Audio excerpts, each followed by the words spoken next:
Hello, everyone. Hopefully you are back in your seats after what was an unbelievable German Grand Prix. Shaker Barty, alongside myself, Tyler McDonald, Chris Cato, on vacation. He's on vacation. 2 weeks before summer break, which I don't know if he planned that out properly.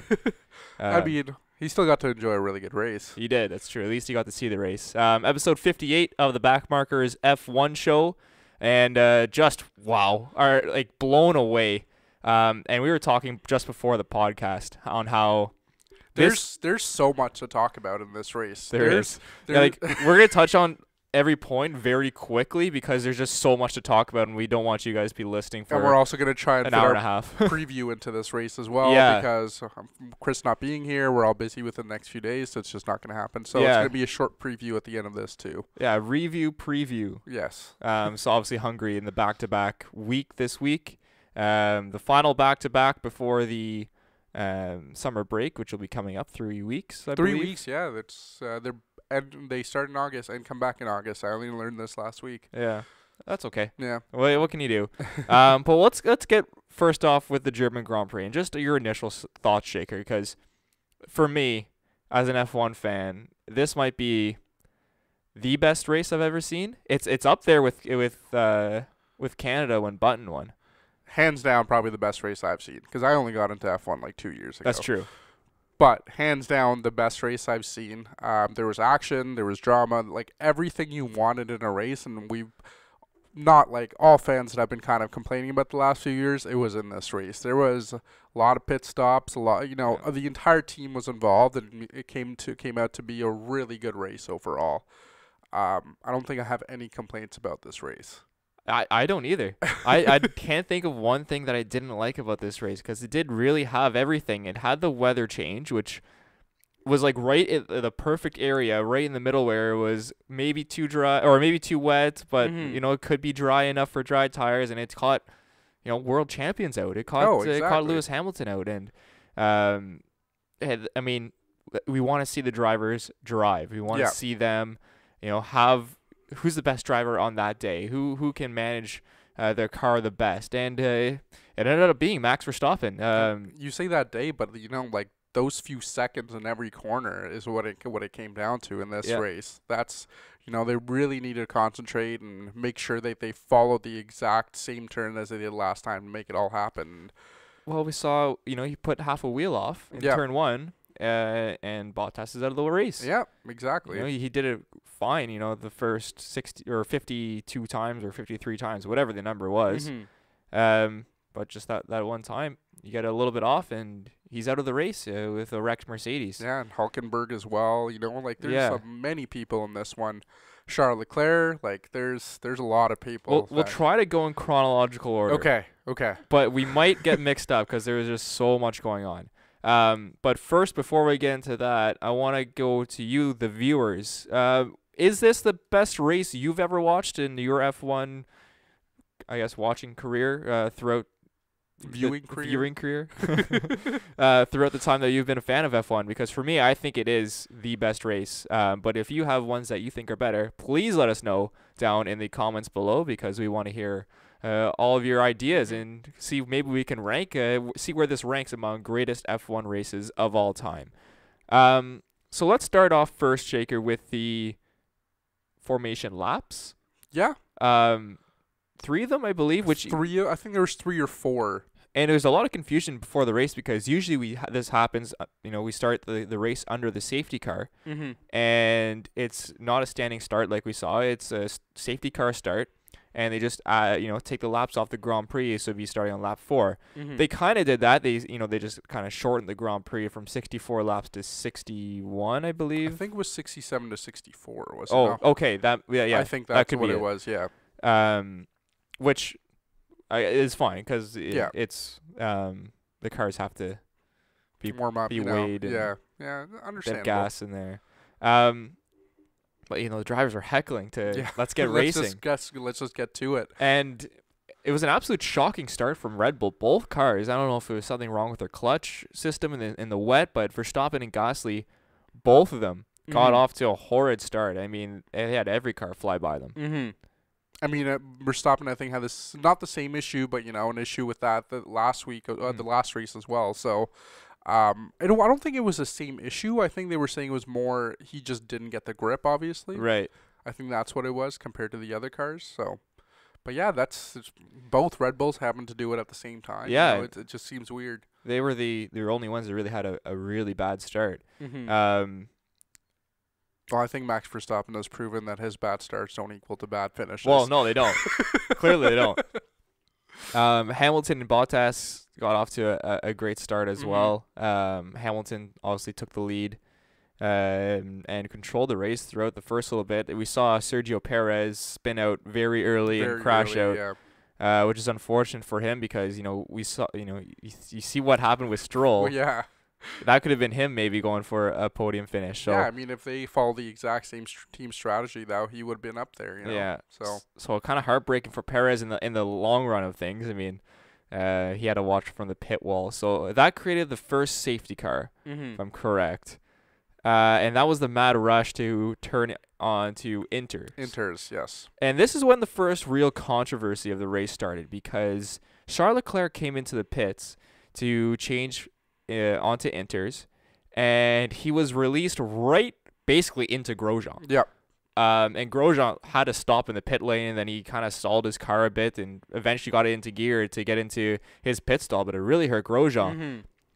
Are you okay with the penalty that was assessed? And the penalty that was assessed was Ferrari got a team fine for an unsafe release instead of a 5 or 10 second or a drive-through penalty for Charles Leclerc for an unsafe release. See, I'm not okay with it, but I get it. But I think it should have gone towards a driver because he stopped another driver to get into his own pit. So I think it should have been more determined on the actual race rather than giving him a team fine. But yeah, how did you feel about it? I mean, I think the team fine. I mean, if that's a smaller team, if that's a Racing Point, a Haas, a Williams. That's a lot of money. Hurt them real bad. Ferrari, that's pennies to them. Yeah. And in the end, teams that are rich, Red Bull, Renault, Ferrari, Mercedes, if the stewards say, well, we're going to fine you if you do this, but they're getting a massive advantage of getting out and holding up their competitors, they'll throw out the money to get track position. Might as well, right? It has to be a penalty on the driver, in my opinion. It has to be a 5 or 10 second penalty there for Charles. And, it ruined Grosjean's track position, unfortunately for him. And Charles really flourished from it. He ended up, staying up with the pack. And you have to protect people in the pit lane in the end. Oh, for sure, yeah. Those mechanics, I mean, we know how close and how tight the pit lane is for F1 and how wide the cars are now. It's very dangerous for everyone. We saw, Kimi Räikkönen run over his mechanic's leg last year and broke his leg. So, and there was that incident at Bahrain this year too. Was it Bahrain or is it? I think it was Bahrain. I think it was with Ferrari. I think. Was it? Was it Ferrari? I don't know. I can't remember. Yeah. Anyways, but if we had to, the pit crew guys. I mean, they're probably in the most danger. I mean, they're standing there right in front of a car hoping that they stop or other cars stop. So have to protect the people in pit lane. So I think it's the wrong decision by the FIA. I think so too. Like I said earlier, I think it should have been more towards the driver rather than the team, because in the end you're helping yourself and you're stopping another team from getting up ahead or keeping their own time. So let us know what you think. Is the penalty for Ferrari a fine? Is that okay? Would you like to have seen a penalty to Charles Leclerc? Yeah, let us know. After that restart, it's all a blur. Everything mixes into one. Daniel Ricciardo went out with a blown. What did he blow? Obviously, his engine failed. It was his engine, but before that, it was Magnussen that went on the softs first, correct? Right after the first one. Was that after the first? Was that the first safety car? No, I thought that was. Was the second safety car? I think that was the second safety car. We should have honestly. We should have done something, but anyways, I don't know. Anyways, so Daniel Ricciardo. Well, if we're not in order, forgive us. There's way too much happening. There was we'll just cover the incidents we remember. Yeah, pretty much. Ricciardo's engine blows. Really unfortunate for him because Renault could have been on the flyer. He was using his first engine. From Australia. Yeah. Yeah. So I mean, it really doesn't kind of makes matter. sense. Yeah. Why it would go? So bad luck for Daniel. He was out of the race very early and kind of forgotten about throughout this whole race. And then we had a lot of stuff happen. I guess we can go to the strategy call for drivers to start on softs. Yeah, because it was Magnussen that went on it first. Yeah. Because I remember all the commentators asking, saying that the drivers are probably wondering how Magnussen's doing on his softs. And he's the craziest, so it makes sense why he would go on first. Yeah, he would be the first one to go do it, because that's when they were looking at things clearing up a little bit. Yeah. And then I think almost everybody went on medium as softs at this point. I think Charles Leclerc was the second one to go on. Yeah, Charles was on softs, and then I think Max went on mediums. Yes. And so did Hamilton went on softs. I think Hamilton did go on softs. I think Valtteri went on softs. On mediums, sorry. Oh, did he? I don't know. I think it was mediums. Anyways, slick tires. Different strategy. So Max spins. I don't know what happened first. I think it was Max doing the 360 first. Yeah, which is crazy to think that he spins out during a race, middle of a race, not a spins out in the middle of the race, does a 360, gets back going. Obviously gets a new set of tires. I think he got inters. I think he went in right away for inters because that's when everything happened, and that's how he ended up being in first, I believe. Yeah. So he spins, which is a blessing in disguise for him. Yeah. And then Charles Leclerc just gets that a little bit of oversteer, and just a little bit. Goes right. Oh, first actually, this is how it got named the ice rink. Is that what they called it on the broadcast? Yeah, I think they did call it on the ice rink, yeah. It was Carlos Sainz went off first on inters. Oh, but he managed to keep his car running and everything, right? Yeah. Very well done for Sainz. It's very impressive because not a lot of people did. No. And so that happened. Then Charles Leclerc gets on the skating rink and hammers the wall on the side, and it looked for a second like there was no damage to the car. And that was immediately after the safety car had gone away? No, there was no safety car at this point. He was a safety. He ended up causing it. And there was no damage to the car either. No, he just couldn't move. He just got stuck in rocks. Yeah, he got stuck. Which maybe he should have fired it in reverse. Or I know reverse is hard to engage, and he got swamped down in there. But man, I felt bad for the guy as soon as I saw it happen. Like, that is a rough few. He had a decent week last week, but that is a rough few weeks of him racing. And he's so hard on himself. Oh yeah, he was Charles. visibly upset, and I don't think he can really blame himself at that point, because what are you gonna do? It's just a bad corner. You just switch to brand new tires right after it. Yeah. So I don't know. It's a hard call to just put it completely on Charles, but yeah, I feel for the guy, man. He definitely deserved a little more than that out of this race. Yeah, I know he did, and it just he could have had a win qualifying, and if his car didn't fail in Q3, we would see him starting on podium and number one most likely. Yeah, most likely. Yeah. So that brings up the safety car, and Lewis Hamilton, here he comes, Lolly Dog, coming through the corner. Catches a little bit of understeer as well in the exact same spot. Just goes out. And then see you later. Yeah. But he managed to have some momentum to keep the car going. I thought he was going to hit Leclerc's car for a second. I think he was too. It was close. I'm surprised that he managed to keep his. Well, his car wasn't together, but no, no. So he goes into the gravel, somehow keeps it going, keeps the momentum, but does damage half his front wing, and then proceeds to go backwards slightly, not much, not much, maybe a meter backwards is what I would say, and then proceed onto the pit lane on the wrong side of the ball. On the wrong side, yep, exactly, and then his team wasn't expecting it. Yeah, what a wild scene that was, eh? Oh my God, it was really interesting to see live from that point, from the camera's point of view, and then I just today watched the point of view of Lewis Hamilton just waiting there for 50 seconds. He's like, well, I can't do anything. It's like, whatever. It's not the mechanic's fault because No, it's obviously not. They were not aware of the like, incident. Gave him 10 seconds to prepare. Yeah. And you know what? Like, it's still like good on them. They managed to do it as much as they could to make it happen. I think they weren't expecting anybody to come in the pits at that point. So, you know, the fact that they managed to managed to make everything happen in 50 seconds is pretty impressive on its own. They were running around with their heads cut off like a chicken, but like you know, the one guy put the soft back on, and like it was like, no, put the inters on, man. So eventually they got the right tires on there and changed the front wing. Yeah. But that ended up giving Lewis Hamilton a 5-second penalty for failing to go on the wrong side of going on the wrong side of the bollard, which honestly, like, I'm surprised he got off that light, because if you think of it, it could have been. I was expecting 10 seconds for that.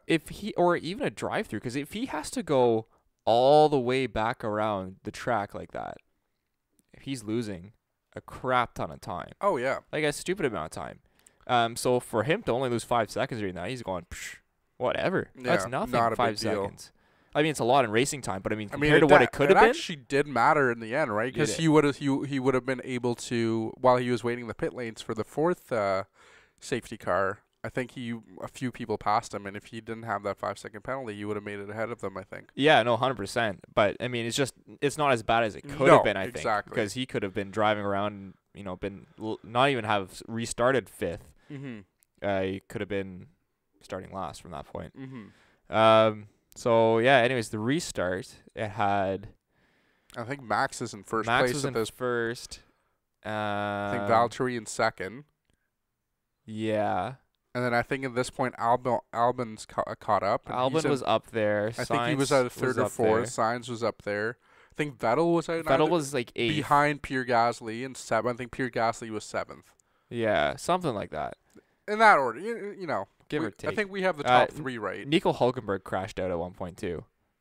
I think that was immediately after this safety car, right? Which would have cost the next safety car. Right. Right? Because there was no crashes afterwards. That sounds right. Anyways, yeah. Pierre Gasly crash? Yeah, that was later in the race, though. That was at the end. But was there a safety car for that one? No, right? No, because he just parked it in the side. Yes. Okay. So yeah, Hülkenberg, and like everyone, Hülkenberg was up there in second or third, and then he got passed. Remember? I think at this point, I think he was third or fourth. Yeah. So he was up there, and you thought, oh, good for Nico. Like, yeah, he's gonna do it. This is finally German Grand Prix. It's gonna happen. And then he got demolished, and he just got passed by everyone, and then then he crashed, and got caught up by the skating rink once again. Lando Norris also retired somewhere in there. I think so too. I don't know when exactly that was. Anyways, he retired. Sucks for Lando. But he probably could have got it. Anyways, I'm saying everyone could have, if they didn't retire, would have got great points. But then in the end, like, they probably wouldn't have because there would have been more cars. But anyway, so it's just tough to see Hülkenberg because you're like, oh, he deserves a podium, just couldn't get it done. Very close at his home Grand Prix, and then apparently he's raced there since he was a little kid. So yeah, second year in a row, a German crashes out in the wet. Same spot too. No. Well, you're right. Right? Yeah. No, Vettel was turn 8. You're right. I believe. But anyways, we could have been turn 6. I don't know. But it's a turn. It's the U-turn. The U-turn. I forget what it's called. It's the banking U-turn. So Hülkenberg crashes. And was that the point where Stroll took the gamble? Because Stroll had, I think before that, he had already gone on the softs before Hülkenberg crashed. No, he was on inters. Everyone was on inters. Then I'm pretty sure he got on the softs before the safety car was actually called. No, he went in when the safety car was called. Okay. Like for the restart, he was the only one on softs. Okay. Yeah, so like they were the only one to go in during the safety car. And kind of predicted like, oh, may as well make the chance. Yeah. And the commentators kind of joked, being like, oh, we have one risk taker. And they're like, oh, they may as well. He's last place. Like, yeah. It's behind the Williams. Like, why not? Give it a try. So Stroll goes onto the softs and then gets the luck of the gods, literally, because it stopped raining. And a dry line started to form a couple laps later, which meant everyone was diving into the pits to change their tires change their into tires. softs or mediums. And I think most of them went soft because there was like 10 laps left or something, Yeah, right? Yeah. I think everyone went soft because the mediums just obviously we saw from Max just didn't have the grip. No. So everyone went for softs, and lo and behold, it shakes the whole grid up. Oh and my you're just God. slowly seeing this pink car rise on top of it. And you're like, holy crap, Lance Stroll's first? Lance Stroll's first position. I mean, it lasted about 5 seconds. Oh, but it was it's as a Canadian, I was really happy to see that position. I was proud. I mean, just to see a Stroll up there, like that's awesome. Yeah. He's in first place. Max swiftly passed him. I think everyone. I don't think he laid a challenge to anybody. I think Danny Kvyat was the only one setting track times. Setting lap times. I think at that point, after everybody had gone the softs, it was Max and Danny Kvyat battling back and forth for fastest lap. Yeah, for fastest lap. Yeah, and then Vettel as well. And then at the end. But yeah, no, Max got by Stroll, and then Stroll kind of didn't defend as hard as he probably could have versus Kvyat. Yeah. And Kvyat got by him as well, which kind of obviously ended up screwing him out of the podium. Mm-hmm. As he said in the post-race, he wishes he defended a little harder against Kvyat. But I think Toro Rosso had the pace. I think so. Compared to the Racing Point car. But then he did really well to keep Bottas behind him. Mm-hmm. I mean, Valtteri, they're both Mercedes cars with Mercedes engines. Obviously, the Racing Point not as aerodynamically upgraded as the Mercedes. The Mercedes is obviously the best. Mm-hmm. But Valtteri, with DRS, could not get by Stroll. No, he couldn't do it. Is that a concern for Toto Wolff? Knowing that Esteban's waiting in the wings, we saw this amazing start by Valtteri throughout the season, and it's kind of died off at this midpoint. And you're just seeing that, and you're like, this should be a very simple pass for the Mercedes. We saw how easy Vettel did at the end of the race. Why can't Valtteri in a Mercedes make that pass on Stroll? Well, now in my opinion, Valtteri's tires were fresher, right? So they weren't as warm to try and attempt that pass. And the other thing is, I think we saw it last season too, with Valtteri performing really well in the first 6 to 8 races of the season. Then mid-season he did die down a little bit, but I think I don't think it's a concern for Toto Wolff, as in. Maybe it is a concern. I was going to try to rephrase this as not a concern way, but yeah, a little bit. I mean, he looked pretty pissed off at the end of after as soon as Valtteri crashed out too. And I think that's the angriest we've ever seen Toto Wolff. Yeah, I was going to break another table again. Yeah, so Bottas has to recover in Hungary. I think so. I think that's not his last chance, but he's got to make an attempt to come back from his last few races there. And I say that, and he got second place in Silverstone. Yeah, so. I know. But you just think of things like, Esteban's waiting in the wins. We thought that Valtteri had a 2-year contract, that he was signed for next year, but he's not confirmed for next year for Mercedes. Oh, no, really? Apparently. So it's kind of all up in the winds, where who knows what could happen. And then, so he can't get past Stroll. And then, as we mentioned earlier in the podcast, he puts half a tire on, the wet part of turn 1. I think inches, too. It wasn't even that much. I think it was just, maybe an inch onto the wet part. And bends it in the wall. I think his car looked the worst to me compared to every other car that I saw. He had the hardest impact, though, for sure. For sure. And, he could just, he was just so disappointed, and he just sounded so sad, sadder than Charles, and Charles was sad. I mean, he just kind of, sorry guys, maybe it could have been avoided if he passed Stroll, and it might not have been. I mean, who knows?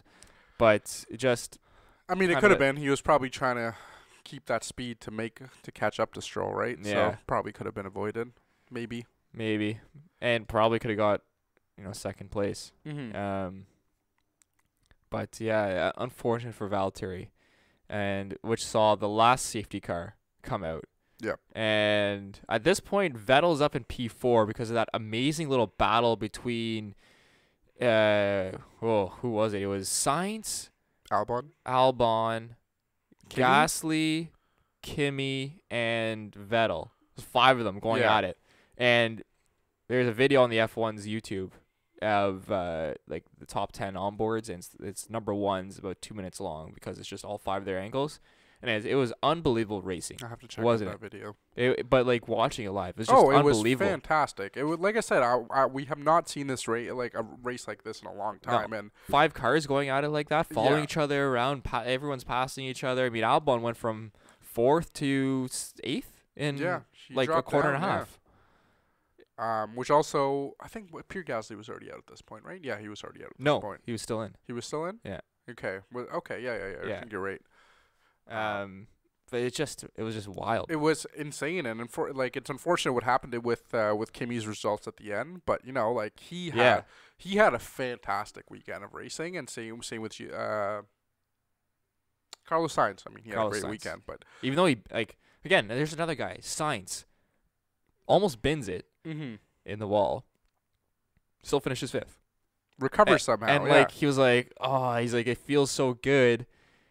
But his bittersweet doesn't feel as good because he knows a podium could have been his. It could have been his if that one incident didn't happen, and if he doesn't like go into the kind of gravel there, we're talking he could probably be either P2 or P3. Oh, absolutely. He had the pace all race, so it's so unfortunate to see that happen to Sainz. But yeah, the racing in that little bit, I mean, was just incredible. Yeah.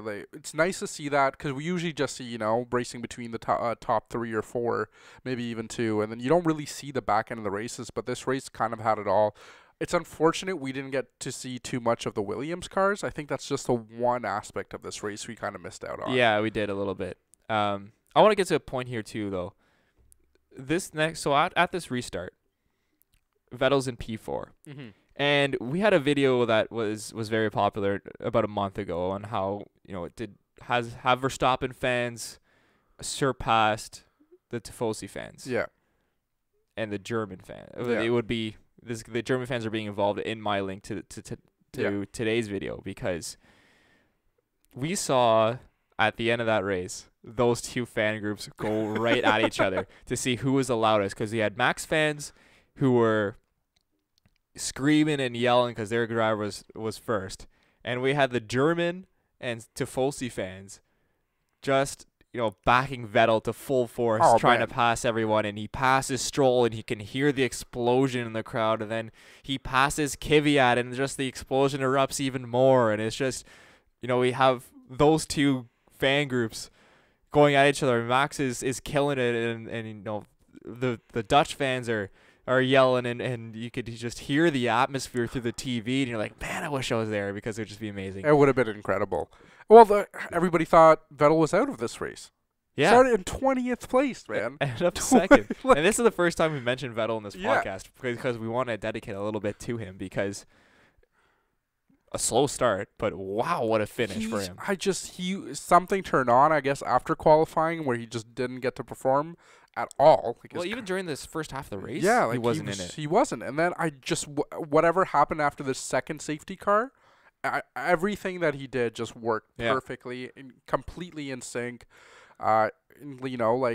His team really helped him out with all the pit stops. I mean, they only had one driver to really worry about in the second half, which made it a little bit easier. But just incredible team strategy, just amazing drive for Vettel, throughout the entire thing. I don't think he made one wrong step.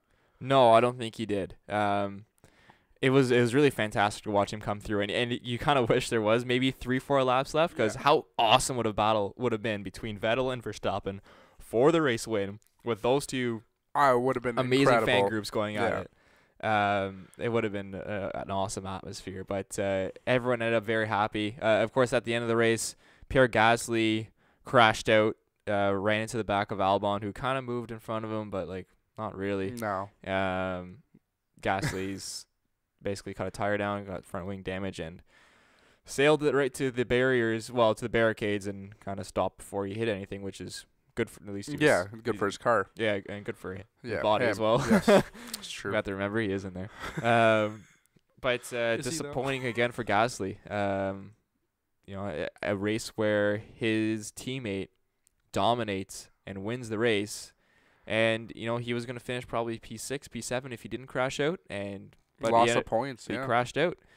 And again, we see another failed race by Gasly, and it's getting to a cutting point with him where, if you're Christian Horner, you have to have faith in him. But this is the Max Verstappen show at Red Bull. Everything's run by him. At the moment, absolutely. At the moment, yeah. Everything's run through him. That's his team. He's comfortable with it. And, it's Max Verstappen, and then there's everyone else that could be a driver for Red Bull. And that's why we saw Daniel Ricciardo leave. Pierre Gasly, I think, is going to have to take his summer break and mentally prepare for the second half of the season, because he has to preform if he wants. I mean, if he's there. Danny Kvyat in a Toro Rosso got a podium. And set fastest lap times. He Yeah. was up there in top 3 fastest lap times. That is a major concern for Pierre Gasly. Oh, and something, if absolutely. you're a Christian Horner, you look at and you go, well, maybe we give Danny the chance again. Maybe he can step up. And we have that Danny, awesome teammates. Danny and Max as teammates. Wow, would that be great for everyone? It would be some really good entertainment throughout the races. And for we've sure. been impressed with Danny throughout this whole season. I mean, you especially, because we've heard a lot last year about Danny Kvyat before he was even in that. I told him that Danny Kvyat, you gotta come back, man. And look at that. He's what a great week for Just him. had a Podium, kid, so- had a kid the day before the race. Yes. So Podium, awesome. He's got a lot to take away for this weekend. Yeah. On Pierre Gasly, would we see Red Bull second in constructors if Pierre Gasly was getting those points? No. No? I think we No. would, though. You think you would? If You could say the same thing though if Ferrari didn't have their strategic problems. I'm specifically talking about Red Bull. Keep all the points that Red Bull. Like if you're saying with if Danny Rick was in Gasly's seat. Yeah, pretty much. Any other driver. It'd be pretty close. Do you have the construction standings up? Yeah, I can pull it up. We'll put the construction standings up to see where everyone's at. Yeah, I don't know. It'd be Because Max Verstappen is now about, I think, 21 or 22 points away from Valtteri Bottas in second. Yeah, he's in third right now, Max, and So Red it's impressive. So Mercedes has 409, not catching up to them, that's not whatever. happening. They have the title. Ferrari has 261, and then Red Bull has 217. Think of all the instances. 50 points. It'd Think be of- close. It'd be much closer for second. I think it would be much closer for sure. But yeah, think of all the there's been 10 races, 11 races, 10 or 11 races. I think it's 10. Even if he got minimum 10 points in all of those, minimum, Yeah, he would have they would be up there. they would be up there. Yeah, And it's just unfortunate to see that happen. But no hate on Ferrari; they're still doing a really good job, and they have two drivers that are very capable of doing it. And it's unfortunate that Red Bull isn't in the same position as they are. yeah. I mean, will we kind of see this? Verstappen wins 2 of the last 3 Grand Prix. Yep. Red Bull really looks like they're competing, having a top tier car Well- with the Mercedes and Ferrari. Is this the kind of tipping point for Red Bull and Max, where now they can fight and now they can go for race wins and lead this into next year? Because we're really seeing them go over the edge here and having fantastic races and really succeeding well together. And this could be the start of what could be a world championship campaign for Max Verstappen in 2020. Or 2020. Absolutely, because I don't know if you saw Max's stats in the last 20 races today. He has been top 5 in the last 20 races since last year. That's an unbelievable statistic. Not lower than P5, and he has not crashed out. Hasn't had a DNF. He's just been so consistent since Cons- Monaco last yeah. year. Consistently good driver. So I think it is. The Red Bull's definitely on. They have a driver that could win.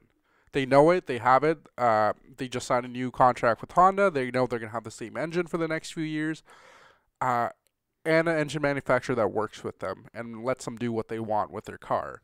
So I think that's going to play a huge plus, and I think that's why we've seen such a big rise in Red Bull this year, because even though we haven't seen Pierre Gasly perform, we've seen Max Verstappen perform every single race. Beyond expectations. Yes, absolutely. So I think you're right. I think this is a huge start for Red Bull. I mean, I think we saw it a few years ago when Max originally started racing for them. He had huge potential, and I think he's finally starting to show it in the last year. Yeah, I think he's really showing his mature driving side. We saw the teenager Max Verstappen years before, but this, 20-year-old now, or in his 20s, Max Verstappen, something like that. We're seeing the mature Max Verstappen come through, and we're seeing the relationship of Red Bull and Max flourish, and it's just seamless right now. And honestly, if they keep up this development rate and this teamwork through the whole crew, from Christian to Max through the whole Red Bull squad, I mean, they set a world record pit stop was it last 2 times in a row, and they set another one this week. It was 0.3 of a second faster. Holy jeez. So, I think the last one was 0.191, and I think this one was 0.188. Holy crap. So there, again, everyone at Red Bull's performing. If they keep this consistency up, they challenge Mercedes next year absolutely, or at least Max challenges Lewis next year for the Drivers' World Championship. I think it's going to be a big competition between, even if you include Charles Leclerc and Vettel, include any other drivers in that race, in that series next year, we're going to see some very exciting racing for the next few years. And you kind of wish that, everyone had this pace at the beginning of the year, because we wouldn't have seen Mercedes run away with this title, because it just how they started the season, it was perfection from Mercedes.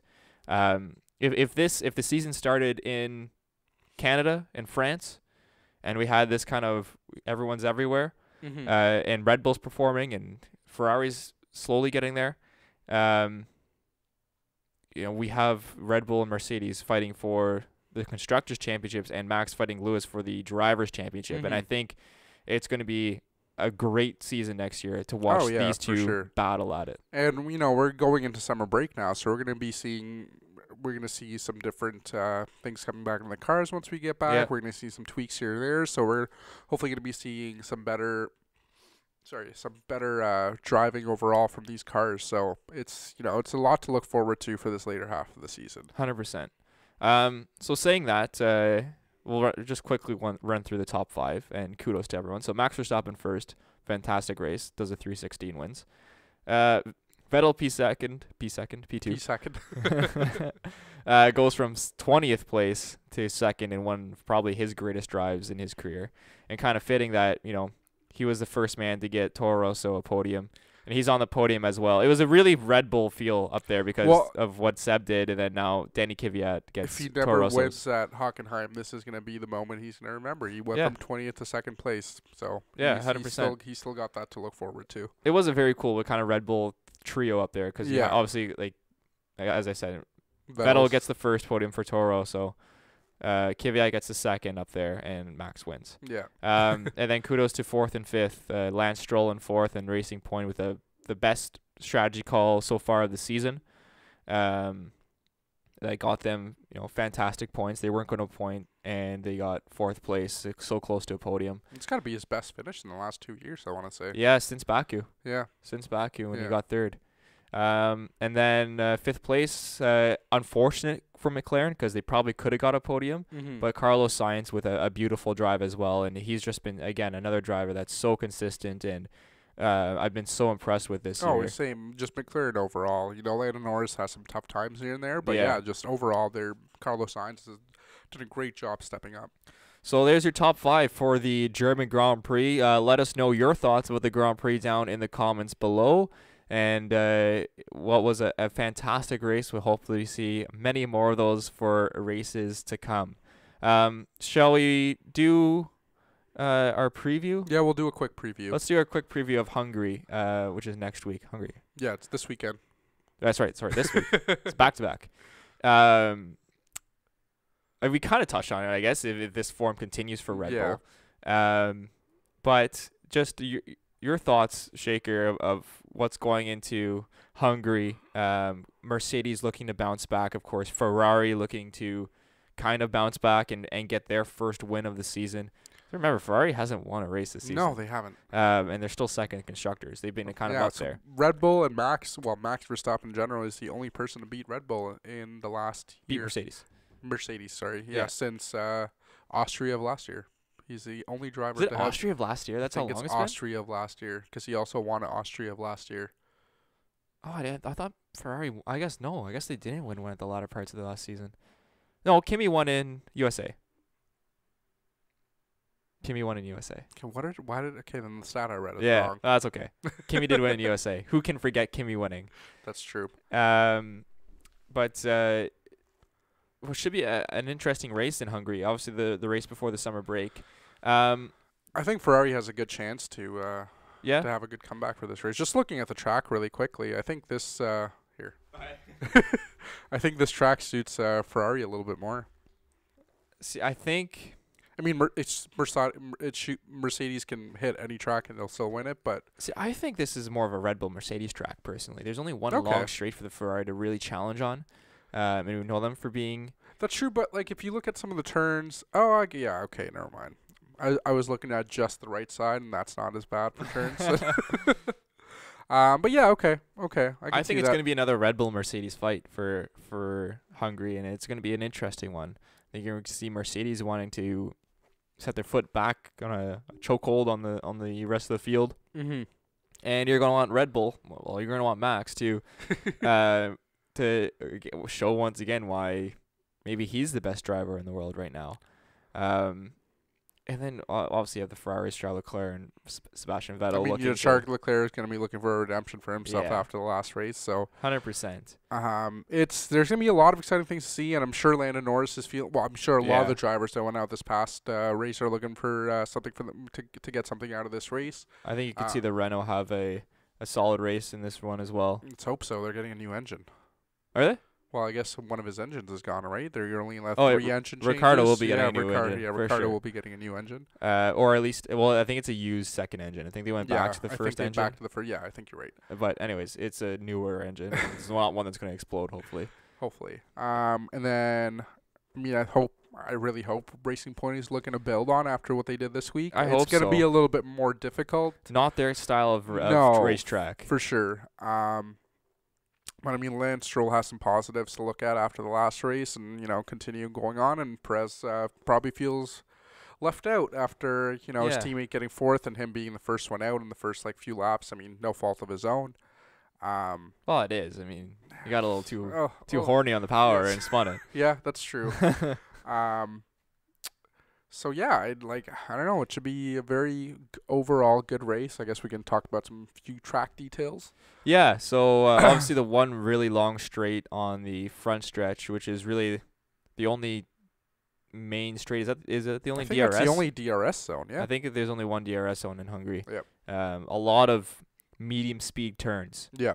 High and medium speed turns at Hungary. And it's a great track, the Hungaroring. It's a fantastic track to race on F1 games, at least. I mean, I've never done it personally. But on the F1 games, it's fun to race on. And, I can imagine, yeah. Always provides, good racing. I think it's another one of those smaller, not smaller, but tighter tracks like Hockenheim, where tougher to overtake, but also is good for tight racing. Okay. Should be interesting. I find so it'll be a fun race and hopefully we see another great. I mean, it's gonna take a lot to top Germany, so fans don't get disappointed if it's not another Germany race. It's one of the few good races we've had in a long time. If you stall for a second, I will look up the weather report in Hungary. I can look it up right now. Okay, I'll stall. But yeah, anyways. No, it's okay. Yeah, I got you got it. Yeah, okay. So overall, this track was built in 1986. So you're pulling all the facts. yeah, I just got to do something. But yeah, so there's gonna be 70 laps of racing. Hopefully, there's no rain to stop to take away some laps from it, and then yeah. Well, I'm hoping that it can have some dynamic weather. That's true. Hope to see some differences. I mean, hopefully we're over the heat and we get some rain. That's a tough name to spell. Magyarod. Magyar. No, it's Magyo. Oh, ROD. Yeah, you're right. You got it. Did you have it on there? Yeah, I did. Oh, whatever. That's what I was looking for. No, I'm just totally guessing. Oh, this is fun. So rain on Friday for practice.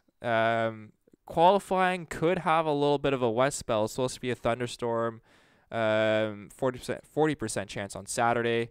25 degrees. It's gonna be nice temperature-wise. Sunday, sunshine, 20% chance of rain. Ooh. But Monday, there's supposed to be rain. So maybe if the rain from Monday goes to Sunday, we could see another kind of wet, dry race. But well, I mean, that should still be interesting because if it will shake up qualifying if there is rain. Qualifying, yeah, if we'll shake it up if we see other players start in the podium, and see teams like Mercedes and Ferrari start a little bit further back, it could make for an interesting race come Sunday. It could, and there won't be much practice time in the dry as well. No. So these teams won't have the full setup figured out. So that's another thing to play on as well. How much running are you actually going to see on Friday in the wet weather? And what's the degrees on Sunday?